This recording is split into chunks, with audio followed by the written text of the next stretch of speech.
this week at Twisted Oz Motorcycle Museum with Jerry Ottaway, Dallas, and Dana from Medicine Lodge. Welcome to Twisted Oz. Welcome back. Yeah, good to be back.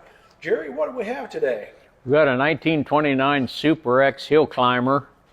The factory built 15 of these for hill climbing competition, and they give all of them except 2 to the various dealers.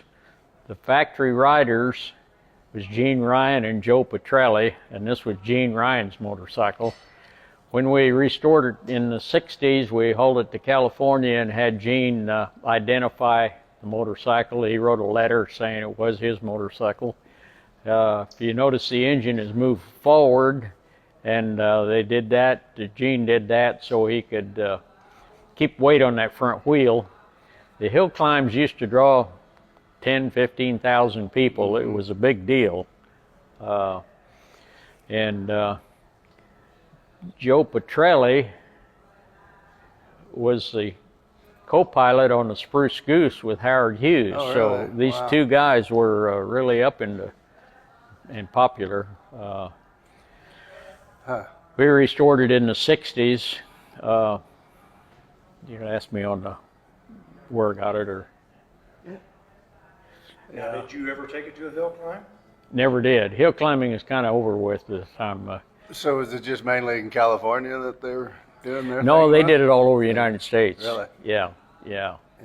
It. So, You want to go on did around? they ever go up to Valley City, North Dakota? They always have a big hill They climb do. up there. They do. Well, and then during Sturgis, they have a hill climb too. Yeah. But Jack Pine you Gypsies might or shoot this big sprocket on this side. See how low that's geared? whatever. Yep. Your big sprocket makes it, probably won't run 20 mile an hour wide open, but it'll go up a hill. Hanging over that front end. Yeah, huh? yeah. So yeah. it's just It. low and go, huh? My dad, One gear and you get off, huh?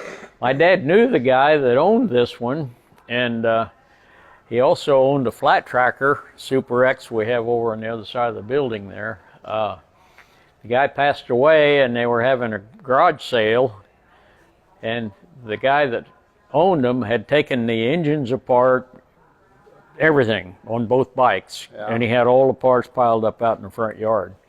And my dad goes by, and he asked him what he wanted for that pile of parts, and he said, well, he'd take $5. That's $2.50 per motorcycle, and that's the cheapest we ever bought one, other than the freebies that the people had given us through the years. But anyway, and then we had it, in the 60s, we decided we better get them together before we lose all the parts, and we did that, restored them. But So you restored this one too? yes, yeah.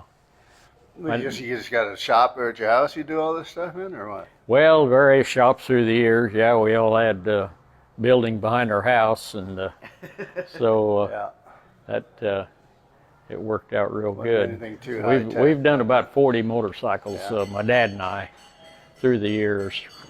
Some motorcycles you don't need restored, just clean them up good, put tires on them, Yeah. But That's what I'm gonna do with my knucklehead. I'm not gonna paint it So, or anything. right, I told Chris just to right. leave it like it was. Kelly went home and stole his kids a slide that they had in the backyard, and when we was getting ready to put this on display, so there's a slide underneath all that. We thought that'd be a good thing to yeah. It's good sitting there. Has to be on a hill. Yeah. it Yeah. does. So Well, guys, thank Going you up. very much for joining us. Any other questions you can think of about the 29? No, I think that's a pretty interesting piece of equipment for sure. it Let's roll her down and start it up. right. We're located about 20 miles east of Wichita in Augusta, Kansas. We have 143 bikes on display, and we have 25 machines that are over 100 years old, and about 45 different brands of motorcycles. Since 1900 up through about 1960, I think they quit keeping track, but there's over 250 motorcycle manufacturers in the United States at various times. some of them built one, and so that classified them as a company and Right. incorporated. That'll work. Well, Jerry, Thank thank you. you very much. We'll see you next week. Thank you, Dallas, Kelly. Dana, thank you. Have a great day. Yep, we will. Merry Christmas to all.